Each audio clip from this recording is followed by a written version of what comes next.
இன்றைக்கி நம்ம வீட்டில் நைட்டு ஸ்பெஷல் வந்து பன்னீர் பட்டர் காளான் மசாலா சப்பாத்தி.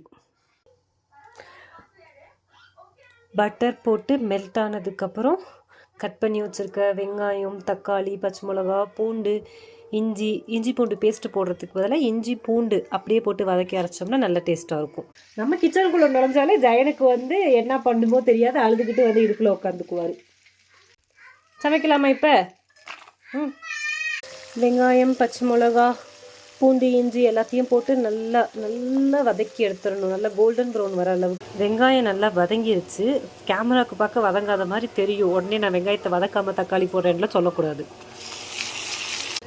தக்காளியும் நல்லா வதங்கிடுச்சு. இப்போ எடுத்து ஆற வச்சு மிக்சியில் நல்லா ஃபைன் பேஸ்ட்டாக அரைச்சிக்கணும். திருப்பியும் கொஞ்சோண்டு பட்டர் போட்டு பட்டர் நல்லா மெல்ட் ஆனோன்னா கட் பண்ணி வச்சுருக்க மஷ்ரூம் சேர்த்து மஷ்ரூம் கொஞ்சம் பாதி வேகிற அளவுக்கு வதக்கிக்கணும். காளானுக்கு தண்ணிலாம் ஊற்றலை, காளான்லேருந்து தண்ணி பிரிஞ்சு வந்திருக்கு. இந்த அளவுக்கு வெந்தோன்னே அரைச்சி வச்சுருக்க மசாலாவை சேர்த்துக்கணும்.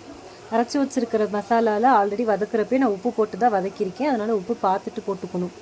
அது கூட மஞ்சத்தூள், மிளகாத்தூள், சீரகத்தூள், மல்லித்தூள் எல்லாம் சேர்த்து நல்லா கொதிக்க விடணும். நல்லா கொதித்ததுக்கப்புறம் 2 டீஸ்பூன் அளவுக்கு டொமேட்டோ கெச்சப் சேர்த்துருக்கேன்.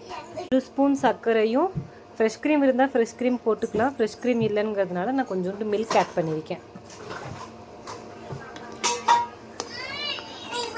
நல்லா கொதித்து எண்ணெய் பிரிஞ்சு வந்ததுக்கப்புறம் கஸ்தூரி மேத்தியும் கொத்தமல்லியும் போட்டு ஸ்டவ்வை ஆஃப் பண்ணிட வேண்டியதான்.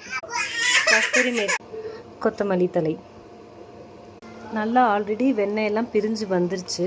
இந்த ஸ்டேஜில் கொஞ்சோண்டு வெண்ணெய் போட்டுட்டு அந்த எண்ணெய் வந்து மெல்ட் ஆனோன்னே அடுப்பை ஆஃப் பண்ணிட வேண்டியதான். ஜாரா, உனக்கு பிடிச்சது உட்காந்து சாப்பிடு.